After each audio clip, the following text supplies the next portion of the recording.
한 주간 동안 잘 지내셨는지요?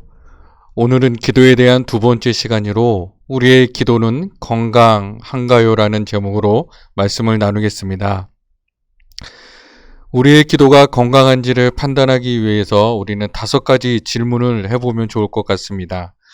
이것은 말하자면 병원에서 건강검진을 받을 때 하는 문진표라고 할 수 있겠습니다. 건강검진을 가면 건강 상태를 체크하기 위해서 몇 가지 질문을 하지요. 내 기도가 얼마나 건강한가를 체크하기 위해서 5가지의 질문을 해볼 수 있을 것 같습니다. 첫째는 하나님인가, 하나님의 선물인가, 기도를 통한 우리의 관심이 어디에 가 있는가에 대한 질문입니다. 둘째는 외적인 문제에 관심이 있는가, 내적인 문제에 관심이 있는가. 세 번째는 내 기도가 하나님과의 대결인가, 하나님의 앞에 떼쓰기인가, 아니면 하나님과의 사랑의 대화인가. 네 번째는 기도가 내 생활의 일부인가, 아니면 기도의 상태에서 살아가기를 힘쓰고 있는가. 다섯 번째는 응답의 문제로서 소유인가, 존재인가. 그렇게 5개의 질문을 가지고 우리의 기도를 한번 스스로 평가해 볼 수 있기를 바랍니다. 첫째로 하나님인가, 하나님의 선물인가 라는 질문인데요. 우상 숭배와 하나님 신앙의 가장 큰 차이는 우상 숭배는 선물에 대한 관심 때문에 생기는 것입니다. 즉 선물에 대한 욕심 때문에 생기는 것이 바로 우상 숭배이죠. 그 우상을 통해서 내가 뭔가를 얻어내려는 그 관심 때문에 생기게 되는 겁니다. 한번 우상 숭배하는 분들을 생각해 보십시오. 자신이 섬기는 우상을 만나보고 싶다. 인격적인 교제를 하고 싶다. 혹은 그 우상을 통해서 뭔가 가르침을 받고 싶다. 이런 것 없지 않습니까? 그 우상에게 치성을 드려서 내가 원하는 것을 얻어내는 것이 관심입니다. 반면에 하나님 신앙이라고 하는 것은 하나님에게 사로잡히고 이끌리는 것입니다. 하나님과 우상은 이렇게 다른 것이죠. 우상은 인간이 만들어낸 것이고 인간의 욕망이 투사된 것이고, 하나님은 사랑이신 하나님의 계시를 통해서 우리가 그분을 알고 섬기는 것이죠. 기독교인들은 누구나 다 자기가 우상 숭배자가 아니라고 생각하지만, 그러나 그동안의 교회 생활을 돌아보면 하나님을 우상처럼 섬기는 사람들이 적지 않은 것을 보게 됩니다. 하나님을 우상처럼 섬긴다는 말은 뭐냐면 하나님에게는 관심이 없고 하나님이 주실 선물만 기대하고 요구하는 것입니다. 하나님을 제대로 만나지 못해서 그렇지요. 하나님이 어떤 분이신지를 안다면 그 하나님이 어떤 분이신지를 성경 말씀 묵상을 통해서 깨달았거나 혹은 자신의 어떤 영적 체험을 통해서 하나님이 진정 어떤 분이신지를 깨달았다면 그분 앞에서 선물만 구하고 있을 수는 없는 겁니다. 하나님을 하나님으로 믿는 사람들, 그 사람들은 하나님 안에 머무는 것으로 만족합니다. 하나님을 얻는 것이 전부이기 때문입니다. 제가 예전에 본 어느 드라마의 대사에 이런 대사가 나옵니다. 주인공의 부인이 외도를 하고 그러다가 이제 정부에게 배신을 당합니다. 그러고는 다 깨어지고 해서 어쩔 수 없는 그런 상태에 있었는데 그 아내를 남편이 용서하고 받아들입니다. 만신창이가 되어서 돌아온 아내, 남편 앞에서 도무지 얼굴을 들 수 없는 그런 아내에게 남편이 묻습니다. 당신은 나를 사랑합니까? 그랬을 때 아내가 하는 대답은 나는 당신이 필요합니다입니다. 아직 이 아내는 남편을 사랑하지 못하는 것이죠. 물론 사랑한다고 말할 염치가 없어서 그랬는지도 모르지요. 그런데 이 대사가 우리로 하여금 하나님에 대한 우리의 신앙을 생각해보게 만듭니다. 우리는 하나님이 필요해서 믿는가, 하나님을 사랑해서 믿는가? 제가 보기에는 많은 사람들이 하나님을 필요해서 믿는 것 같습니다. 우리의 믿음의 시작은 하나님이 필요해서 믿는다고 해도 우리 믿음의 궁극적인 목표는 사랑해서 믿는 데까지 가야지요. 시편 62편 1절에 보면 나의 영혼이 잠잠히 하나님만 바라며 나의 구원이 그에게서 나오는도다. 하나님은 어떤 분이신지 제대로 체험한 사람의 고백이라고 할 수 있지요. 시편 73편 28절에서 이런 말씀이 나오지요. 하나님께 가까이함이 내게 복이라. 내가 주 여호와를 나의 피난처로 삼아 주의 모든 행적을 전파하리이다. 하나님으로부터 어떤 선물을 받고 응답을 받아서가 아니라 하나님과 함께 있고 하나님 안에 있는 것이 나에게 복이다라는 고백입니다. 그러므로 우리의 기도가 하나님에게 무엇인가를 구하는 것에만 그쳐서는 안 되는 것입니다. 두 번째 질문은 내 기도가 외적인 문제에 있는가, 내적인 문제에 집중되어 있는가라는 겁니다. 우리 한국교회에 많이 회자되는 구호 중에 하나가 바로 기도는 만사를 변화시킨다라는 그런 구호였습니다. 외적인 문제지요. 이것은 문제의 근원에 대한 오해입니다. 우리 기독교의 현실 인식은 외적으로 문제가 생겼다면 그 문제의 뿌리는 죄에 있다라고 그렇게 보는 겁니다. 그 죄는 내 안에 있다라고 보는 겁니다. 물론 바깥에도 있죠. 그렇지만 내 삶에 어떤 문제가 생겼다면 그것은 내 안에 있는 어떤 죄의 문제에 뿌리를 두고 있다는 것입니다. 그러므로 문제가 생겼을 때 그 문제를 해결하기 위해서 우리는 먼저 우리 자신을 돌아보아야 됩니다. 그동안의 신앙 상담을 해오면서 그런 예를 수없이 많이 봐왔습니다. 분명히 문제는 자신이 버려놓고 문제가 생기면 하나님 도와주십시오. 내가 부정행위를 해서 그것이 적발되어서 내가 학교로부터 정학당할지도 모르는 그런 상황이 있다면 부정행위를 한 그 내 안에 정직하지 못한 죄를 먼저 다루어야 되는데 학교로부터 처벌당하지 않게 기도해달라고 그렇게 요구를 합니다. 물론 학교에서의 처벌이 공정하도록 기도하는 것도 필요하겠죠. 그러나 정말 중요한 것은 내 안의 죄를 먼저 공략해야 한다는 것입니다. 그 죄를 탐하는 내면의 자아를 성경은 옛사람이라고 이야기하죠. 그 옛사람을 벗는 과정, 이것이 우리 신앙생활의 초점이라 할 수 있는 것입니다.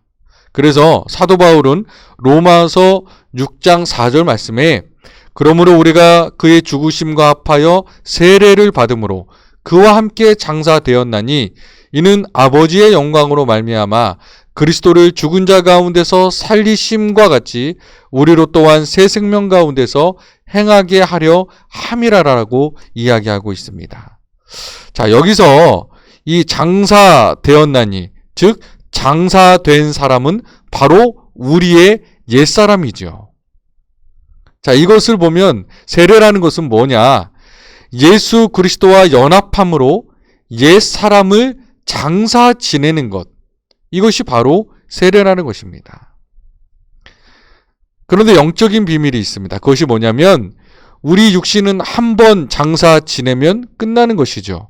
그러나 우리의 영적인 사람은, 이 영적 옛사람은 그리스도와의 연합 상태가 약해지면 그 옛사람은 다시 슬금슬금 살아난다라는 것입니다. 그러므로 우리 세례받은 사람의 과제는 무엇이냐? 세례받고 내가 새 사람이 되었다라고 고백하는 사람들의 과제는 어떻게 예수 그리스도와의 연합 상태를 지속하는 가가 되어야 한다는 것입니다. 예수 그리스도와 그 연합 상태에 머물러 있으면 옛사람은 저절로 그 힘을 잃어버리게 되는 것입니다. 기도는 뭐냐? 예수 그리스도와의 연합 상태를 유지하고 더 밀도 있게 하는 과정이라고 이야기할 수 있는 것입니다. 그렇게 되면 외적인 문제를 만들어내는 그런 내적 문제를 해결할 수가 있게 되는 것이죠. 그러므로 우리의 기도가 어떤 문제를 만났을 때 외적 상황을 변화시키기 위한, 가령 예를 들어서 내가 어떤 사람과 그 관계가 좋지 않다는 말이죠. 그랬을 때 하나님 저 사람을 변화시켜 주십시오 하고 기도하는 것이 아니라 내 자신을 먼저 돌아보고 내가 무엇을 잘못했는지, 내가 무엇을 할 수 있는지를 기도해야 된다는 것입니다. 그 사람이 어떻게 하는지는 그 사람의 과제입니다. 나의 신앙적인 과제는 나의 문제부터 해결하는 것입니다. 그랬을 때 더 쉽게 문제가 해결되는 것을 보게 되는 것이죠. 그래서 기도는 옛사람을 벗는 그 행위, 그리고 예수 그리스도와의 연합 상태를 유지하고 더 밀도 있게 하는 과정이라는 것을 잊지 말아야 됩니다.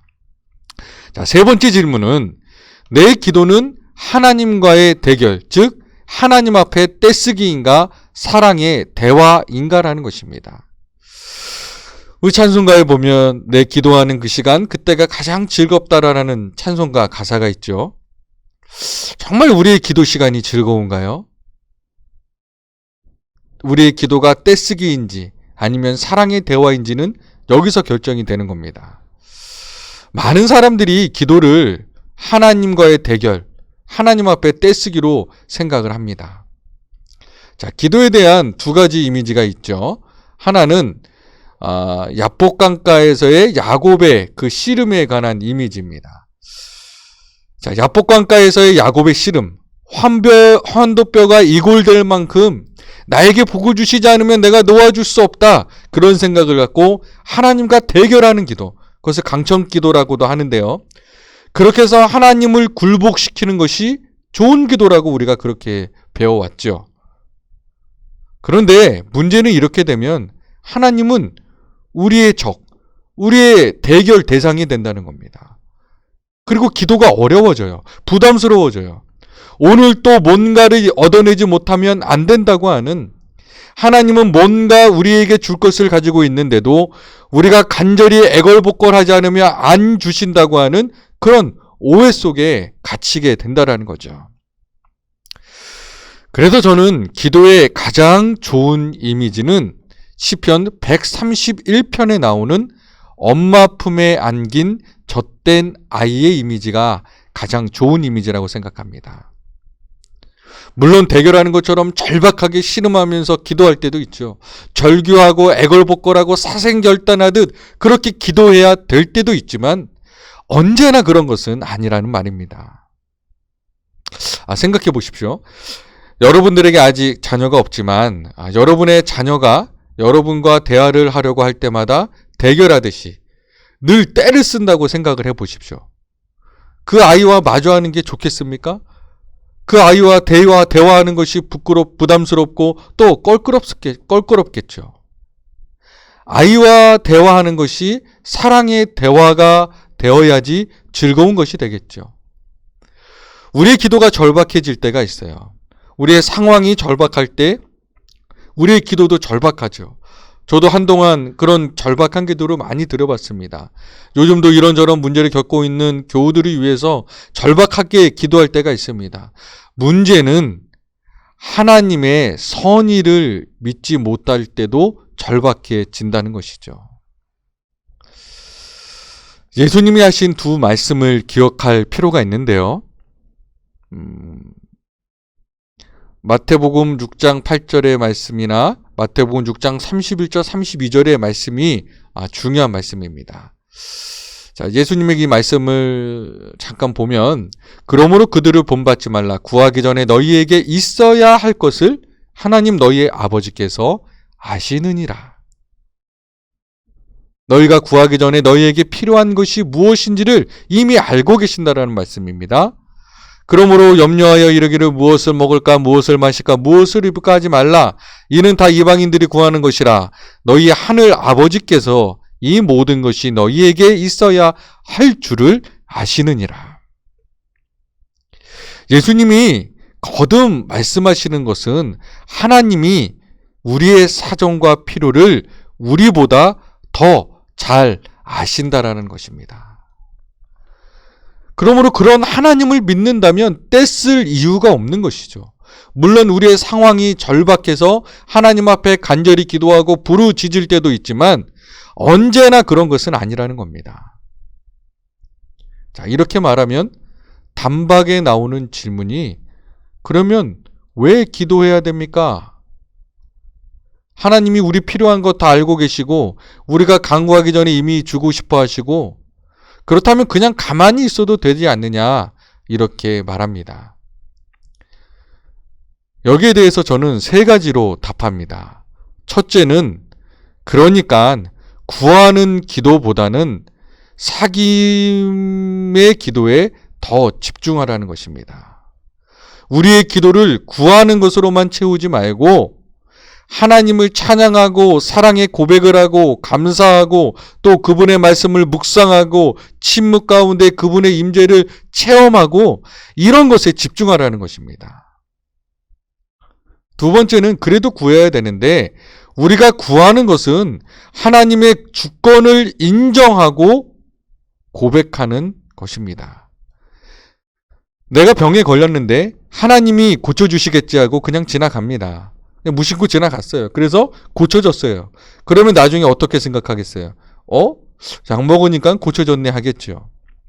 그러나 내가 그 질병을 치유하는 과정 속에서 매일같이 약을 먹을 때, 또 치료를 받을 때 하나님께 맡기고 하나님의 치유의 능력을 구하면서, 그러면서 그 과정 안에서 우리가 온전히 치유되어졌을 때 우리는 뭐라고 할 수 있겠습니까? 하나님이 하셨습니다라고 고백하게 되죠. 그리고 구하는 것은 우리의 마음의 방향을 붙들어 줍니다. 무엇을 구하느냐가 그 사람의 인생을 결정하는 것이고 그 사람의 인생의 목적을 보여주는 것입니다. 그러니까 하나님의 뜻 안에서 구해야 되는 것이죠. 네 번째는 기도 생활인가 생활 기도인가라는 질문입니다. 자, 우리나라에서 요즘 생활 방역이라는 말이 새로 나왔습니다. 무슨 말이냐 하면 그냥 24시간 살아가는 동안에 방역을 늘 염두에 두고 살라는 것이죠. 요때는 안심해도 되고 이때는 방역을 해야 되고, 이게 아니라 언제든지 감염될 가능성을 생각하면서 생활을 하는 것이죠. 그런데 이런 표현은 이미 예전에 나왔습니다. 여러분들이 이런 말씀을 들어보셨는지 모르겠는데요. 신앙 생활이 아니라 생활 신앙이다. 신앙이 생활의 일부가 아니라 생활 전체가 신앙이 되어야 한다는 말입니다. 자, 기도 생활도 마찬가지예요. 기도 생활이라고 하는 것을 말하자면 일상생활 속에 기도의 시간이 있는가 하는 질문이죠. 생활의 일부로서의 기도입니다. 반면에 생활 기도는 뭐냐? 기도의 상태에서 생활하고 있는가? 생활 방식으로서의 기도라는 것입니다. 그런데 우리는 기도 생활이 우리의 목표가 아니라 바로 생활 기도가 우리의 목표가 되어야 한다는 것이죠. 우리의 일상생활 속에서 기도의 시간이 있는 게 중요한 게 아니고 우리가 기도의 상태에서 생활하고 있는가가 더 중요하다라는 것입니다. 우리의 생활 방식이 기도가 되고 있느냐, 이것이 중요하다라는 것이죠. 여기에 대해서 예수님은 이런 말씀을 하셨습니다. 요한복음 4장 24절의 말씀에 보면 수가성 사마리아 여인과의 대화 속에서 하나님은 영이시다. 그러므로 하나님께 예배드린 사람은 영과 진리로 예배를 드려야 된다. 이 말씀이 무슨 뜻이냐면 예배드릴 때 영과 진리로 예배 드려야 된다, 그런 뜻도 있지만 그것보다 더 중요한 뜻은 영과 진리로라는 것입니다. 이 영과 진리로라는 말은 조금 번역이 잘못되었는데요. 원문에 보면 진리의 성령이라고 번역되어야 하는 것입니다. 즉 진리의 성령과 함께 살아가는 삶의 과정이 곧 예배라는 것입니다. 그러므로 하나님께 예배드리기 위해서 그리심 산으로 갈 것인가, 시온 산으로 갈 것인가, 예배당에 갈 것이냐, 아니면 내 집에서 예배할 거냐, 이게 문제가 아니라는 것이죠. 오늘 우리 이 시대에 매우 중요한 말씀이죠. 예배는 꼭 예배당에서만 드려야 된다, 그렇게 주장하는 사람들이 있는데 아니라는 것이죠. 하나님은 영이시기 때문에 언제 어디서나 진리의 성령과 함께 하면 그게 예배가 된다는 것입니다. 그래서 내 집에서 성령과 함께 더불어 예배하면 그게 예배가 되는 것이고, 또 예배가 아니더라도 지금 제가 성령과 함께 이 강의를 하고 있기 때문에 이것도 기도이고 예배인 것입니다. 로마서 12장 1절에 보면 여러분의 몸을 하나님께서 기뻐하실 거룩한 산 제물로 드리십시오라고 사도 바울은 권면합니다. 이것도 역시 산 제물이라는 말은 우리의 몸을 불살라서 제물로 드리라는 말이 아니라 우리의 생활이 예배가 되게 하라는 말씀입니다. 고린도전서 10장 31절의 말씀을 보면 여러분이 먹든지 마시든지 무엇을 하든지 모든 것을 하나님의 영광을 위해서 하십시오라고 권면합니다. 먹는 것, 마시는 것까지도 예배가 되게 하라는 것입니다. 고린도후서 2장 17절에 보면 이것은 제 개인이 이제 번역을 한 겁니다. 우리는 하나님으로부터 하나님 앞에서 그리스도 안에서 삽니다. 이것이 생활 기도고 이것이 생활 예배인 것이죠. 이것이 우리의 기도의 상태가 되어야 한다는 것입니다. 자, 마지막 5번째로 기도 응답에 관한 것입니다. 과연 소유를 위한 기도인가? 아니면 내 존재의 변화를 위한 기도인가? 마태복음 7장 7절에 보면 예수님께서 구하여라, 그리하면 너희에게 주실 것이다. 찾아라, 그리하면 너희가 찾을 것이다. 문을 두드려라, 그리하면 하나님께서 너희에게 열어 주실 것이다. 이렇게 말씀하십니다. 자, 이 구절에서 중요한 대목이 있는데 여기서 주목할 것은 첫째로 이 문장은 현재 명령형이라는 것입니다. 헬라어에서 현재 명령형은 계속해서 지속적으로 반복적으로 해야 되는 행동을 가리키는 것이죠. 그러니까 계속 구하고 계속 찾고 계속 문을 두드려야 하는 것입니다. 그리고 두 번째 볼 것은 점층적 병행법이라고 그렇게 학문적으로 부르는데, 구하는 것보다 찾는 것이 더 중요하고 찾는 것보다 두드리는 것이 더 중요하다라는 표현입니다. 구하는 것은 달라고 요구하는 것이고 찾는 것은 내가 달라고 요구하는 것을 구체적으로 찾아 나서는 것이고, 문을 두드리는 것은 좀 더 적극적인 행동인 것입니다. 그래서 예수님께서 우리에게 구하라고 하셨습니다. 계속 구하고 계속 그것을 찾고 계속 그것을 손에 얻을 때까지 포기하지 말라는 것이죠. 그런데 문제는 요한복음 14장 13절에 보면 너희가 내 이름으로 무엇을 구하든지 내가 행하리니 이는 아버지로 하여금 아들로 말미암아 영광을 받으시게 하려 함이라, 그렇게 말씀하셨는데요. 사람들은 이 말씀에서 이 앞부분을 잘라내고 이 뒷부분만을 강조하고 있습니다. 무슨 말씀이냐면 내가 무엇이든지 내 이름으로 구한 것은 이루어 준다라는 그런 식으로 이해를 하고 있다라는 겁니다. 그런데 여기서 내 이름으로 구한다는 것이 무엇입니까? 예수님의 이름으로 기도합니다 라고 하는 것이 주문이 아니라는 것입니다. 마법이 아니라는 것이죠. 내 이름으로 구한다는 말은 무엇입니까? 예수 그리스도의 정신을 따라 그분의 뜻을 따라 구하는 것을 말하는 것입니다. 예수 그리스도의 이름으로 기도하는데 어찌 헛된 것을 구할 수 있겠습니까? 우리의 욕망, 우리의 정화되지 않은 그 욕망을 이루기 위해서 그 거룩한 예수 그리스도의 이름을 갖다 붙일 수 있느냐는 말이죠. 그러므로 우리가 구하는 게 잘못된 것이 아닌데, 구하는 것이 매우 중요한 것인데, 어떻게 구하느냐 하는 것에 대해서 우리는 늘 살펴보아야 된다는 것입니다. 우리의 기도의 내용, 우리의 구하는 것이 정말 예수 그리스도라는 그 거룩하신 이름 앞에 합당한 것인지를 늘 살펴보아야 된다는 것입니다. 그렇게 기도할 때 빌립보서 4장 6절에서 7절 말씀에는 이렇게 이야기합니다. 가장 먼저 주어지는 응답은 다른 것이 아니라 하나님의 평화가 우리들의 마음과 생각을 지켜주신다는 것입니다. 기도 응답이라고 하는 것은 뭐냐면 우리 내면에 임하는 변화가 가장 먼저 우리가 받을 기도의 응답이라는 것입니다. 우리 내면에 임하는 그 평화가 우리가 가장 궁극적으로 받아야 되는 가장 중요한 응답이라는 것이죠. 기도 응답에 대해서 사람들이 가지고 있는 오해가 많이 있습니다. 구하는 것이 즉시 손에 잡혀야 된다.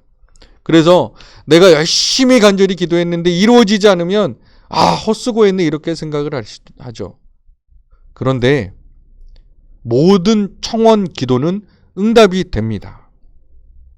그런데 그 응답이라는 것이 세 가지 형태로 나타나는 것이죠. yes로, 혹은 no로, 혹은 wait로. 예, 아니다, 기다려라. 이렇게 세 가지로 응답이 된다는 것입니다. 우리 찬송가로 잘못된 거 구하면 주는 미쁘사, 그런 찬송 가사가 있어요. 우리가 잘못된 것을 구해도 하나님은 믿을 만한 분이시기 때문에 그 잘못된 것을 그대로 우리에게 응답해 주지 않는다라는 말이죠.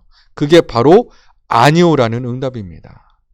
그리고 아니오는 아니지만 지금 당장이 아니라 좀 더 기다려라. 그런 응답이 있을 수도 있다는 것입니다. 그런데 그런 것보다 더 중요한 것은 우리가 뭔가 필요해서 하나님께 기도하다가 하나님을 만나는 그런 변화가 우리가 진정으로 기대해야 되는 기도 응답이어야 된다는 것입니다. 내가 긴박한 문제가 있어서 기도의 자리를 찾았는데 그 문제 때문에 기도를 하다 보니까 하나님에게 눈이 열리는 것입니다. 그렇게 되면 하나님의 그 아름다우심과 그 영광과 그 사랑에 젖어서 나머지 시간을 보내게 되는 것이죠. 그런 변화가 있어야 된다는 것입니다. 그렇게 되면 하나님을 만나서 존재가 변화되는 그런 변화를 받기 때문인 것입니다. 결론적으로 우리의 기도의 건강 상태가 우리의 영적인 건강을 결정한다는 것입니다. 그리고 영적인 건강 상태가 곧 우리 존재 전체의 건강 상태를 결정한다는 것입니다. 그래서 건강한 기도를 위해서는 학습과 훈련이 필요한 겁니다. 태어나면서부터 호흡은 자연스럽게 하는 것이지만 건강을 위해서는 호흡도 배워야 하고 훈련해야 되는 것이죠. 그런 의미에서 앞으로 이제 하나님과 친밀한 교제를 나눌 수 있는 그 기도에 대해서 배우고 훈련하게 될 것입니다. 한 주간도 잘 지내시고요. 오늘도 말씀 경청해 주셔서 감사드립니다. 다음 주에 또 뵙겠습니다.